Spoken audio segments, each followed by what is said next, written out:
So discipline was never a problem for me. But what happened to me later on was my discipline became a prison for me. In their 20s, they'll be miserable in their 30s. They want to get rich and successful in their 30s, and they think that the 20s is where you should grind, which is why everyone's, you'll see it on social media, you want to grind, and it's always the successes that come up on social media. But isn't there that pressure of getting better? I mean, shouldn't you owe it to yourself to train every day, 24/7, 365, and do it? Should we be resting? Again, devil's advocate here. Should we I be would ask resting? you a Is rest question: needed? what is success to you? There we go. What is success to you? Is successful being rich? What is what is prosperity to you? You have to figure it out first. What no What's actually your like goal? what Yeah. is what is prosperity to you? Mm. What do you mean by being prosperous? Prosperous? Is it being rich? I know a lot of rich people who are miserable. What is prosperity to you? You have to figure that out first and then Yes, start processing the because world. whatever thing that you make in your life, the most important thing, that thing becomes your god. So if you making money your most, if you're in your value hierarchy, if you take it, and the top of the hierarchy is, let's say, making money is the most important thing to you, you make that your god, and everything else in your life will be based upon that specific value system, because that's what everything you see will be based on, that specific thing. So it becomes your god inherently because you're focusing on just doing just that. So I would say, do some thinking. Pray about it. Do some thinking is one thing. That's to be shredded 24/7. I just gave it up. I had to. Compromise. Sorry. And were you okay with it? How was your thought process like? I was not okay You've with been it. building that for years. Yeah, I know. Yeah, I was not okay with it. I was not okay with it. It's not like I'm on steroids or anything else. Because if you're on steroids, it's quite easy to keep that. Believe me, I know. It's easy for you to keep that at that level. You Mm. can do a little amount of work and you can stay jacked, because, for example, if you take testosterone, it will stay on a baseline level. It'll never go down.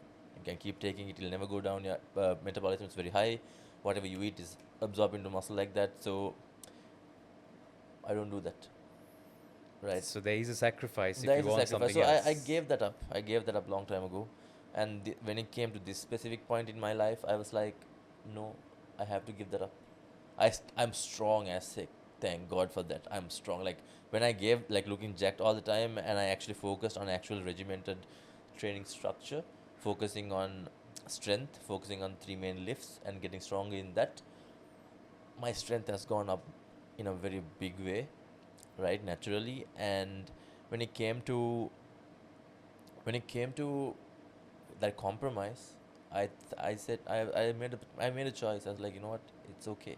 Did you regret it? No, I have no regrets about that. I struggled because, believe me, bro, since I didn't believe me when I was young, I was not shredded. But once I got shredded, I was like, I'm never letting go. I was like, I'm never letting this shit go It's hard out. to let that ego go, No, right? oh Yeah. brother, like who doesn't want to walk around jacked, bro? Exactly. You look good, you feel confident, but it's all, in a sense, it's all a facade. You because you put all your confidence in how you look, on the appearance, and not who you are, and it warps the way you think and look at yourself also.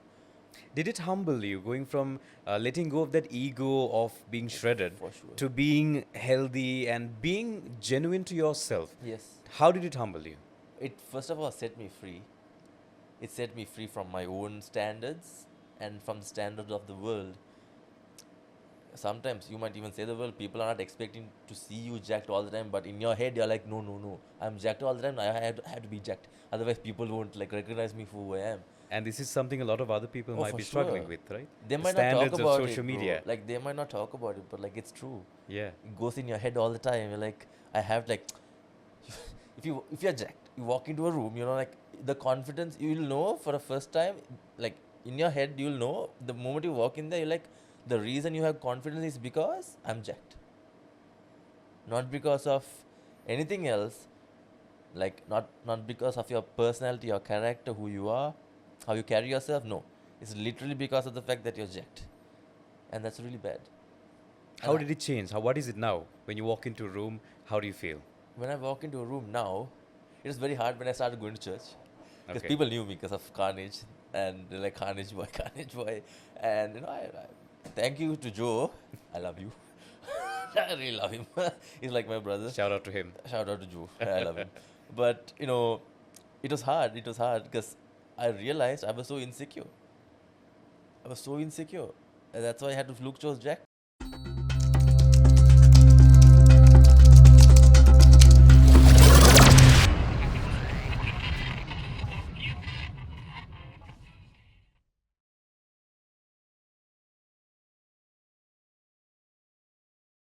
Welcome everyone to Fit Talks powered by Nutri-Max.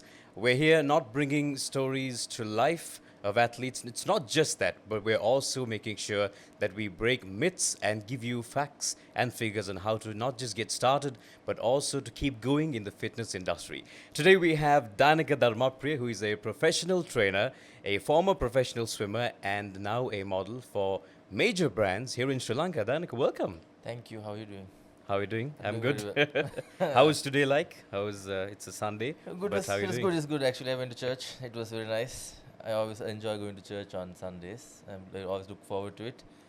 It was actually I went in feeling a bit crappy, but I came out very different. I actually had a good like more than experience. Actually, I had a good encounter with the Lord. So my day is going very well. Thank you. Amazing. And that's something I really wanted to talk to you about because you're someone who's always portrayed to be not just a professional in terms of athletics and all of that, but you have a 360 view of things in your life, and you be it to law or be it Yeah. swimming and all of that. You've somehow managed to balance it all. Who is Dianaka, and how did he become all of this in like the past couple of years? If it's okay to ask, No, brother, no, your that's story. completely fine. Yeah. Wow, where do I start? I had to In a start from. sum up, in a sum up. In a Yeah. sum up, I started when I was small. I used to swim. I used to be a professional swimmer. I swam for Sri Lanka for since I was maybe in grade, let's say 7 or 8. I went on many tours representing Sri Lanka, and that really built up my base in regards to discipline and whatnot. I really wanted to be, I really wanted to be jacked. I wasn't at that time, but once I once I realized how it actually works, I actually moved to Colombo when I was 16, all by myself. So after I moved, I learned to how, I actually learned how to focus on nutrition. I learned nutrition from scratch. Nobody taught me. I just started learning on my own, and after I learned on my own, I started applying it to myself. It wasn't perfect in the beginning, and thereafter, everything just fell into place in regards to my life. From swimming, I stopped swimming. I focused on gym. Once I started focusing on gym, I actually came to Colombo without knowing what I was going to do. School wasn't working out for me. I didn't want to be there anymore. I knew that I had to come to Colombo, so I was like, you know what, Ma, I'm going to leave. I just don't want to stay here anymore. And my mother, it was such a miracle that it happened because my mother would not let me go anywhere. But this time she was like, okay, fine, I take a leap of faith. I'll let you go to Colombo all by yourself. I was 16. Once I moved there, of course, I had a friend who was doing law at the time, who was a swimmer, some Maldivian guy, and he was just explaining to me about law. And I was like, there's something I can do. My mother's a lawyer, by the way, so it's not a problem. So, mom's a lawyer, my uncle's a lawyer, my dad's a doctor. So, in that regard, like she helped me a lot while I was in that place. But then after that, of course, I stopped swimming. I had to focus on my LLB, and I finished that. And gym was actually something that I was passionate about. And in regards to balance, it's not easy. It might look easy, and people were like, "Oh my god, you're balancing everything so perfectly." And sometimes it's very tough, bro. Mm. Because the thing is, I feel like for most people who are on social media, it's a pressure on them to keep a certain lifestyle up. People are always checking their stories and whatnot. And I really thank God because this starting of this year, the church fasted for 21 days, and I fasted social media. That's one thing that I fasted. I cut back on gym, and it really set me up to a better place in my life where I realized I was actually putting on a show in a certain sense. And I was like, if I didn't post, I was feeling anxiety, and like people had to know what I was like. I understand the industry also, but like I also want to be free of that. So balancing through that at the moment, but balancing is hard. It's not easy. But my life, in regards to everything else, I take it one day at a time. I take it one day at a time, and I don't, honestly, I don't stress about the future too much because it's just stress in the sense, you know. Very true. Yeah. And that's one of the best things that I like personally doing, breaking down things from social media to actual real life. You know, Yeah. there's a nice bridge there Yeah. where it can be either fully transparent or fully, mixed with fake ideologies of, fake benchmarks, like you mentioned, Mal. Yeah. So I think one thing that we want to do with this podcast also is to break the shackles of what social media has built for the fitness industry. And bringing that into mind, if I were to ask you, brother, what are three things? Everyone's probably asked you what are the motivations in your life, disciplines in your life you followed. I want to ask you something different. Is that okay? That comes fine. Go for it. Something different. Okay. What are three things you did wrong in the past 6 years, building up to who you are now? Let me think about this first. What I did wrong. That's a good question. I'm gonna have to think about that for a bit. Go for it. Um, what I did wrong. Three things I did wrong in That the helped last. you learn in turn, maybe things that demotivated you, situations that happened that made you who you are, maybe things that weren't maybe always positive. Um, well, I went through a bit of a crisis in 2022. At the end of it, I was with my girlfriend. We broke up and whatnot. That wasn't the crisis. Actually, I didn't know what I was doing with my life. Like I was doing that. This is the time where I actually had started my first year in law college, Mm. and I had no idea of what I was doing with my life. To be honest, because I felt like at that time, first of all, I was very immature. I have to say this before I go into my or give the details of whatever. As we are Yeah, starting of off. course. And before I get into that, what I want to explain to you is that I realized when I was in that state, I was just doing what people told me that I should do. Like, you should do this, you should do that. This is the path for you. That's the path for you, and this and that. And I was like, that's not me. I want to be free of that, to be very honest, and I didn't know how to get free of that. So, 2022, the one of the major things that happened in my life was I met Jesus. I was in a very low place, very, very low place. People who know my story, they know.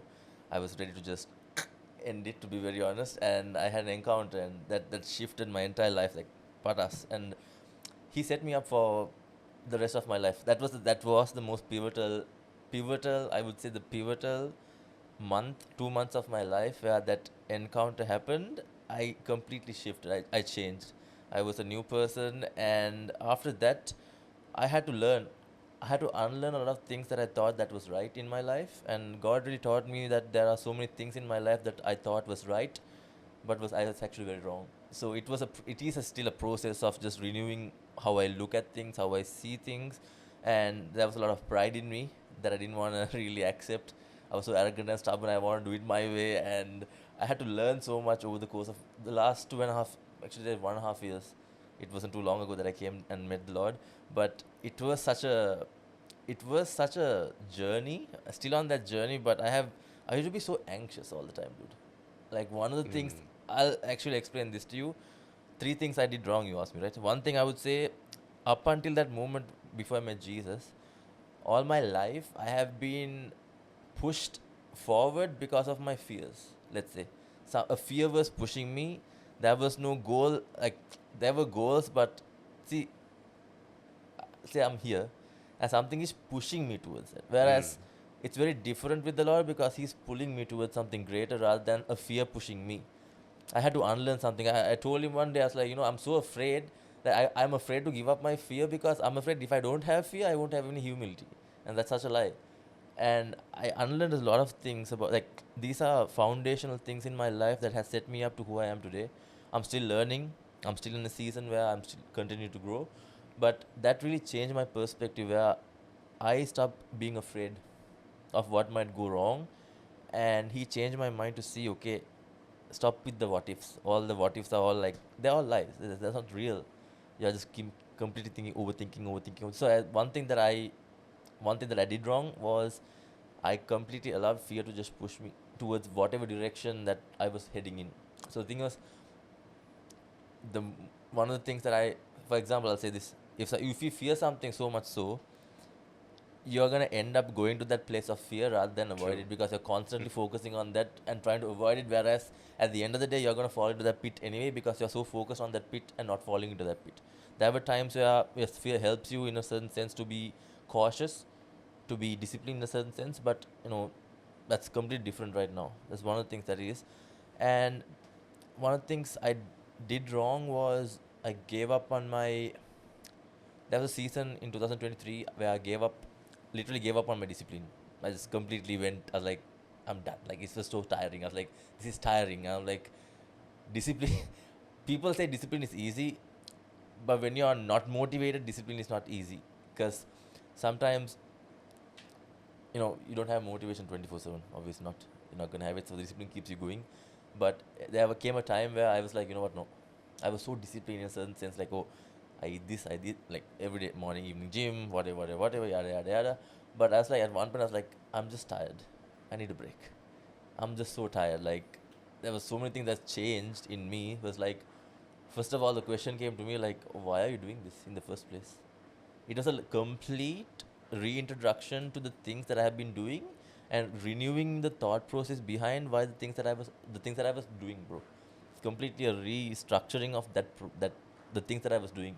Like, why was I doing this? The thing is, the things that I was doing were right, but the motive behind the thing was very wrong. So it was a complete shift in that. So I completely gave up, and you know, something I did wrong was I actually gave up for like a good year. I completely let go. I completely let go. Not, I didn't lose my body shape, but there was a time where I kind of completely went off. I don't want to go back there again. Believe me. So that's number two, and number three. I can't really like. There's so many things I can say, but I will stick to this other. I get it. Yeah. No, that's beautiful because you found faith not just in yourself but in the purpose that you want to go towards, Yes. and that is what changed your whole story. I really like that, brother.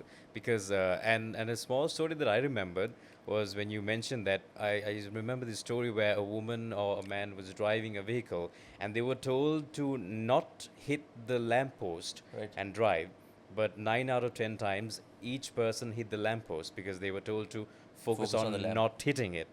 But when they were told to focus on the other side, to not about the lamppost but something else, they, 9 out of 10 times, they didn't hit it at Yeah. all. Yeah.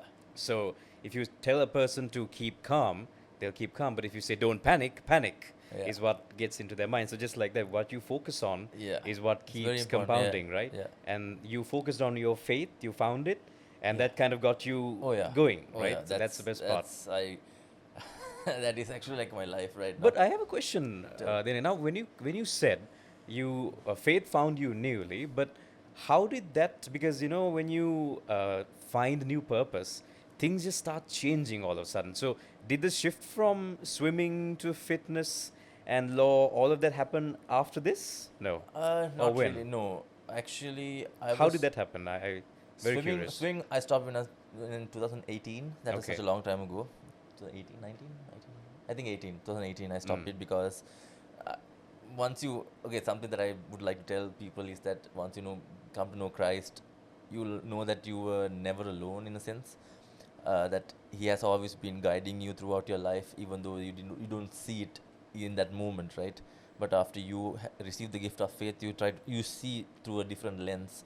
So looking back, there were like there's a question where these pivotal moments in my life where from swimming to law, choosing law over swimming, and then stopping law and doing fitness, those were pivotal, very, very important decisions I made, right? And I know that the Lord has always been there guiding me, because when I was 16, leaving school at 16, no one will allow, like, my mother wouldn't.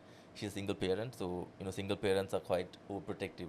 And she would never let me go alone. But my mom, something like that, I told her, like, I don't want to stay here. I don't like staying here. I want to go. I know where I'm supposed to be. Like, I'm supposed to go there and swim. I was like, okay, fine. She's like, fine, I'll do it. And then I went. I came here and I learned everything alone. I was 16, dude. Like, I didn't know. Colombo was completely Yeah. new to me. I was living alone. There At were no 16. mates at 16. There were no mates in the first couple of months. So I had to do everything on my own. I wasn't afraid to be alone, but sometimes it's just run in the dark. That's just scary. But um, those pivotal moments, I, because there was a time where I got selected for Asian age groups in I think Thailand or Malaysia, I can't remember. But I had to leave on the 27th of April, and my exams were on the 5th of May, so I couldn't. I had to make a decision. Hadn't studied anything, so I told my coach, I was like, "Sir, I'm stopping. Like, I'm done. I'm done with this, and I need to stop, and I need to focus on my LLB," which was the best decision I made, because I finished my LLB. I have a world prize. I have a world award for a subject that I did, so I excelled in what I did, and then I moved on to my my attorneys. While I was doing my attorneys, of course, I that was the problem. Like, a lot of stuff were happening in this period, and I told my mom, I'm not doing it anymore. I don't want to. I want to be in the fitness industry, and it was such a tough decision I had to make, because my mom was counting on me to do my attorneys. I didn't want to do it, and I wanted to pursue fitness and be in the fitness industry, making content and whatnot. And one day I had exams in the morning. I sat down. I was like, I'm not gonna stand up from here until I get an answer from you. I was praying. I'm not standing up from here until I get an answer from you. I don't know what I need to do. Like, what should I do? Should I do law? Should I do this? And then I waited for 1.5 hours in prayer. And he said to me, he asked me, like, it doesn't matter whether what you want me to do, what your mother wants, what do you want to do? So I told him I want to be in the fitness industry. And then he said, that's what I want for you. Go and do it. And I did. I told my mother was pissed. My father was pissed. She was pissed. I like how that crossroad took you on a very different journey, especially when it comes to the fitness industry or in general about influencing or in general about these shackles that you see on social media. You always know that there's going to be something different, the real story behind it. Now you can hear his real story about this as well. But now that we're going into the realness, I like this conversation, brother. This is amazing. This is good because this is what people need to hear, right? Don't you keep it think real. so? Keep it Yeah? real. Keep it real. Yeah. Yeah, because you never know. Just like you, the 16-year-old, what if when you were 16 and you came to Colombo, there was a podcast like this, and there was an older version of you speaking this, and maybe the 16-year-old version of you heard it? Would have been great, That right? would be great, yeah. There's somebody who's gone through that journey and Yeah. believed. So maybe there is another 16-year-old watching Oh, you right here yeah. and listening to your story. Which brings me to another question, but I want to ask you now. Now we've spoken about how these crossroads took you, but I'm very curious about how, because this is not just any industry. This is modeling. This is peak performance. You've got to be spot on with not just your body, with your diet, your precision, your waking up, your routines, all of it, in order to show up to the industry. So while you were going through all of these challenges and doing multiple things, it's not just one thing, I'm Yeah. sure. And I see that in you, you like to do multiple things and excel at all of those, which is amazing. How did you balance all of this and still keep peak performance? Like, what is your schedule like, your discipline on a daily basis? So, yeah, you're right. Peak performance in the modeling industry, and overall, more than one of the things I never. 'Cause people would tell me, like, you should post on, like, you should take a shirt off and post it, and I was always tell my friends, I didn't want to do this to show off to anybody. That was never my intention. I started off because I wanted to do it for myself. I take off my shirt at home. I'm like, you're all jacked. I'm good with that. I like this. It was never to put it out there and get likes or what. Very, very honestly, I'm not just like doing it to humble myself, but that was the honest intention behind why I started to work out. I really wanted to have a six pack.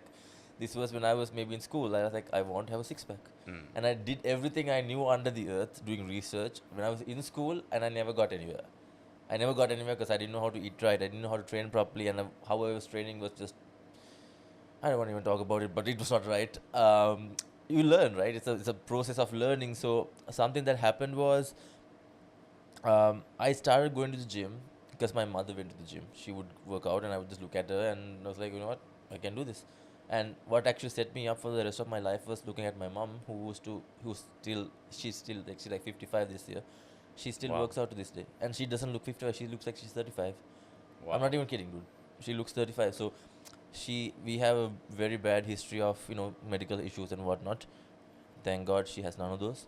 And one of the things that has helped us so much is working out every single day. She does it every single day. Like, she does yoga in the morning, she does weights in the evening, she does cardio, she runs, and she's very, very fit. So peak performance was never a problem for me. Mm. I know, like, for some people it's very hard. You were born with it, in a In the sense. sense, not born. Train for it. I swam every day from 4:30. I would wake up, and from in 5 in the morning I'll be in the pool. 5 to 8:30 we are Mm. swimming, and then school, and then after school we have classes, and right after classes 4:30 again I'm at the pool again. So that was my life above 10, 13, 14 years, and that actually set up the base for my discipline. Mm. Because even when I didn't feel like it, even when I didn't want to wake up in the morning, my mother would be like, "Let's go." Now, when I came to Colombo, of course, it was different. I had to wake up at 3:45 to make my own food. It was different, but it was good. It set me up. It helped me be disciplined. So discipline was never a problem for me. But what happened to me later on was my discipline became a prison for me, because I never knew how to rest. Wow. It was all gears, all throttle, full send, all things, stuff like that. And it's very hyped up in the on social media. A full send every day on the grind. Like, no, brother, rest. And I could not rest. I could not rest. No, I'm not even kidding, dude. Like, I'm not kidding. Like, I promise you, every single person, whoever will hear this, or whoever's on this earth right now, because where the world is going, it's all full send, full gas. We have to get in our 20s. We have to be successful. That's the pressure of the world, and you don't rest. And I was watching a sermon recently, and it says in the Bible, on the seventh day God rested. And if God rested from all his work on the seventh day, I think it's better if we rest, right? I mean, not God. And rest is very, very important. And I couldn't rest. I had to do something all the time. I became a prisoner to my own discipline. Can I be a bit of a devil's advocate here and ask Go for you? it. A lot of young people in their early 20s Right. have, I'm sure if someone is in their early 20s, might have this question. Now, the reason they're all full grind, hustle 24/7, 365 is because they think if they don't do it in their 20s, they'll be miserable in their 30s. They want to get rich and successful in their 30s, and they think that the 20s is where you should grind, which is why everyone's, you'll see it on social media, you want to grind, and it's always the successes that come up on social media. But isn't there that pressure of getting better? I mean, shouldn't you owe it to yourself to train every day, 24/7, 365, and do it? Should we be resting? Again, devil's advocate here. Should we I be would ask resting? you a Is rest question: what needed? is success to you? There we go. What is success to you? Is successful being rich? What is prosperity to you? You have to figure it out first. What no What's actually, your like, goal? what Yeah. is what is prosperity to you? Mm. What do you mean by being prosperous? Prosperous. Is it being rich? I know a lot of rich people who are miserable. What is prosperity to you? You have to figure that out first and then Yes, start processing the because world. all of those things that you're saying, Yeah. 100% correct. You're supposed to build your life in your 20s. Of course, if you don't build your life, you don't want to be a 20-year-old in a 40-year-old's body, dude. Believe me. You don't want to be like, oh, I'm still figuring stuff out when you're so 45. That does not work. But my question to anybody is, what is driving you?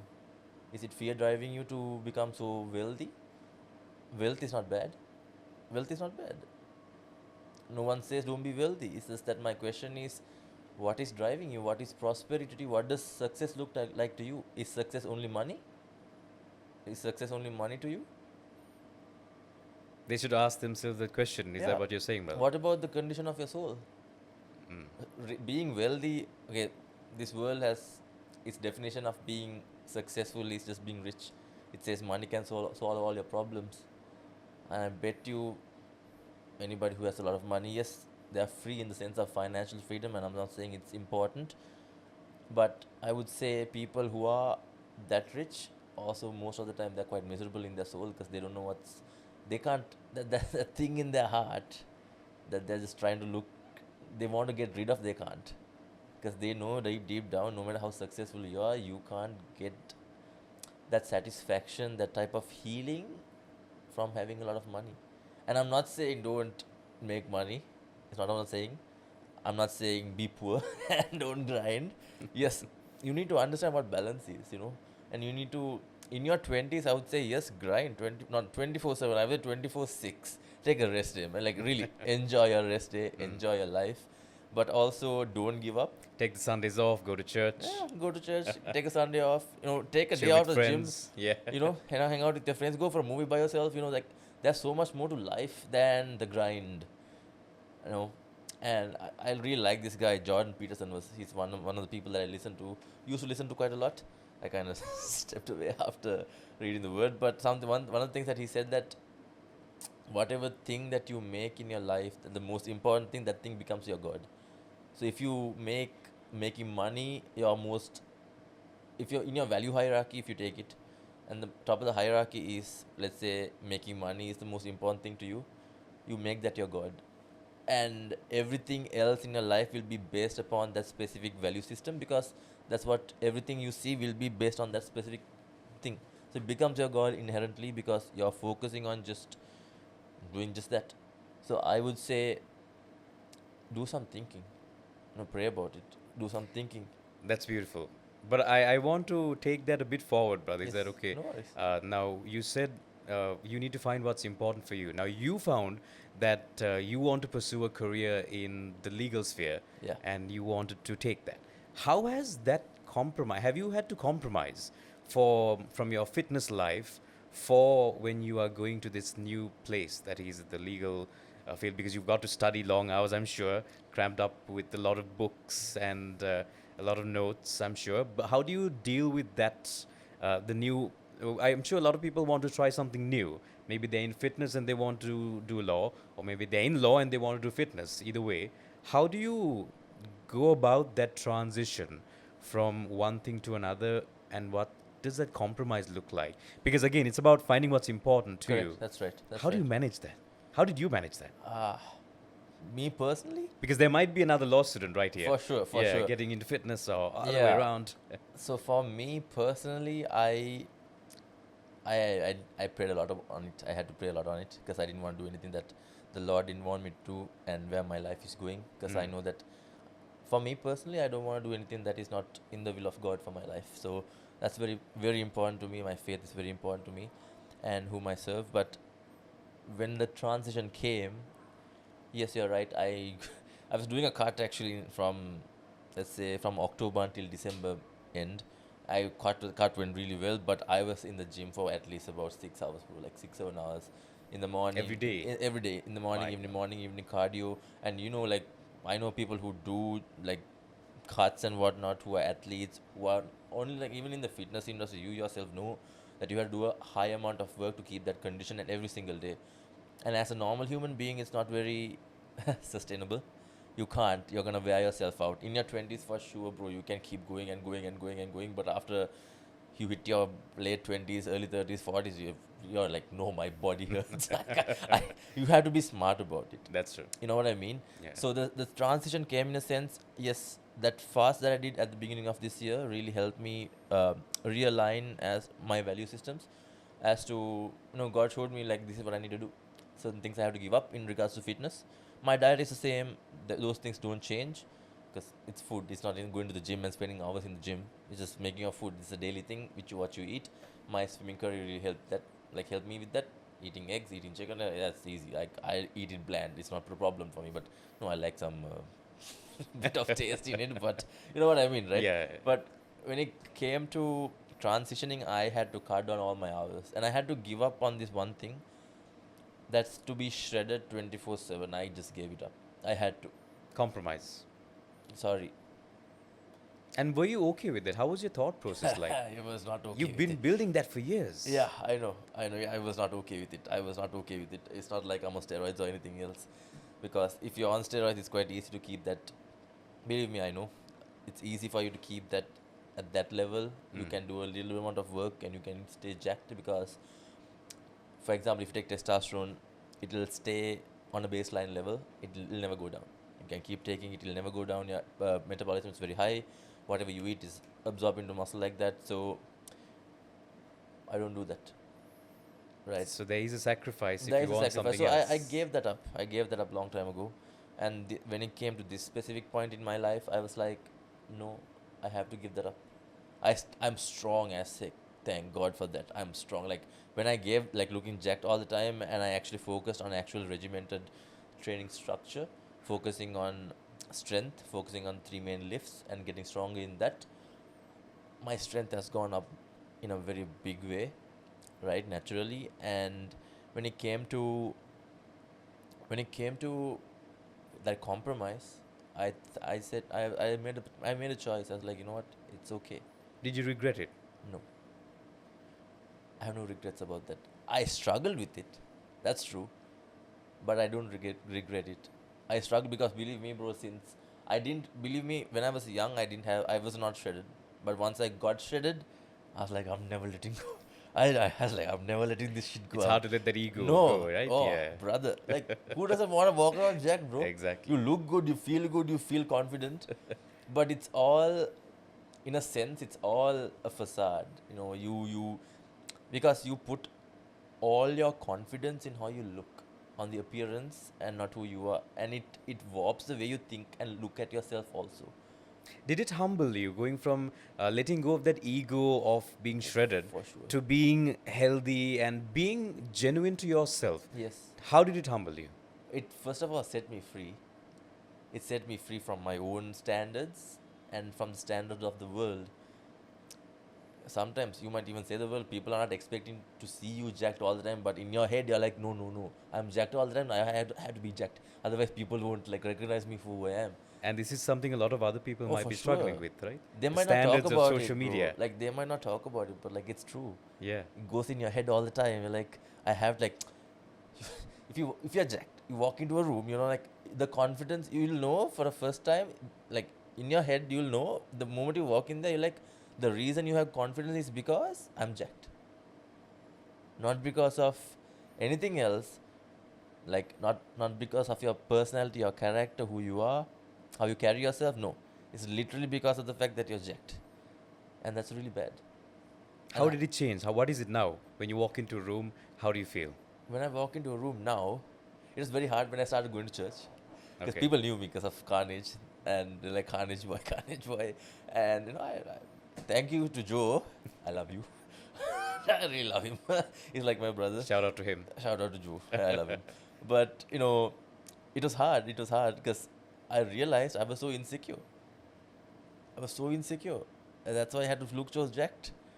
Insecurity didn't come from because I want to look beautiful or anything like that. Whatever stuff that happened when I in my childhood, of course, it makes you insecure and you want to like feel good, look good, appear good.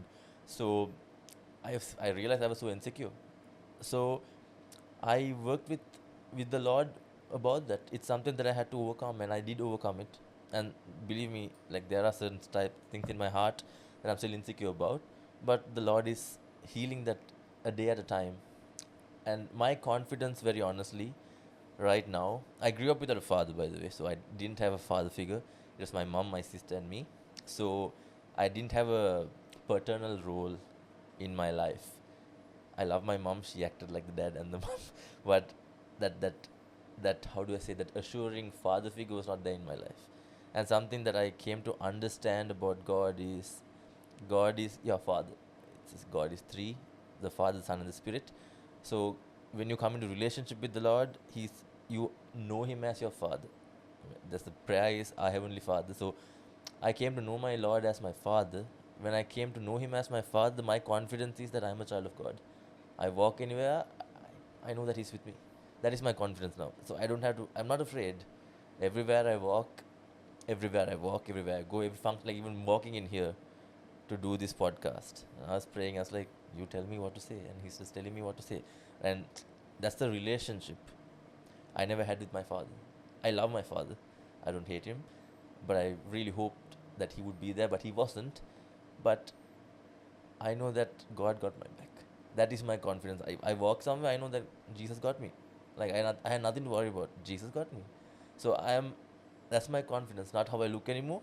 Mm. And looking good is a plus point. Obviously. Trust me, brother. It is good. It is. But that is my I draw my confidence from who I am in Christ. That's it. Mm. That's pretty much it. Award-winning author Robin Sharma, he tells a very beautiful point, brother. He says, balance. Whenever something wrong goes in your life, it's always about your mind, body, heart, or soul. It's always one of those things. And from your story, I think the top three were doing good, but the soul was not Oh no. for quite some Yeah, time. for But that. then once that changed, you found a healthy compromise Yeah. in the other three as well. And Yeah. now you've hit that balance. And with this balance, I have a bit of, I think we're going into the last bit, Yeah. and I want to end things on a good note to a message to the 16-year-old, Dianaka, who was there, who was figuring it out, who didn't know what to do. How would you speak to him? Imagine, you can look to the camera.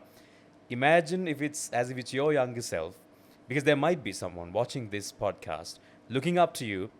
You have a follower base, you have a big influence with the youth of Colombo, Sri Lanka, who have been looking up to you. So tell that one person, brother, what is it that they need to do? Who is it that they need to be?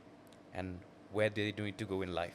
I would do a Uno reverse on you, brother. Okay. On that, I would take some advice from my 16-year-old self today. Wow. I Okay. would, yeah, I will. I'll actually, I had some time to think about that. Mm. Um, I'll actually take some advice from my 16-year-old self. I would say, I would tell him, I will look at the Go for camera, it. I will tell him, you weren't afraid, and you weren't afraid to move to an entire new city all by yourself, and you didn't care what was on your, like, you didn't care, like, there was no fear in you, and you didn't give up. You took it one day at a time. You were resilient. You didn't back down. You never gave up. You kept going, moving forward, no matter how hard it got. And to myself right now, 26 this year, I'm God, getting old. But I would take advice from my 6-year-old self, and I will tell me that don't give up, keep going, and keep pushing forward. And like, I had endurance when I was 16, not in the sense of physical endurance. I'm talking about I had the resilience. I did not back down. I was like, I'll go, I'll do it. I won't give up. I'll push through this, because I always knew that there is always light at the end of the tunnel.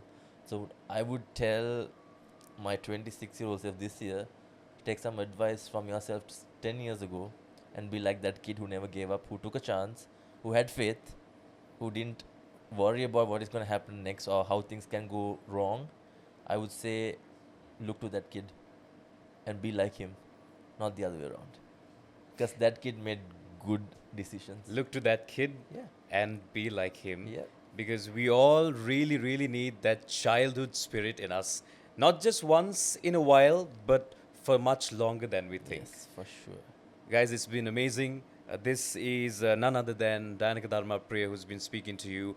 And you will and you have learned something great and amazing. But here's the last thing that I want to tell you. This is not just an ending, it's not just a beginning. This is the journey itself. And we've heard the That's journey now. We're going to hear about it a couple of years from now. For We're sure. going to keep hearing it. Yeah. So follow his journey and make sure that you, if you've heard something valuable, drop a comment. And of course, don't forget that this amazing podcast is powered by Nutri-Max, and we're grateful for Nutri-Max for being able to be here. And this is Fit Talks coming to an end. Thank you. Thank you very much.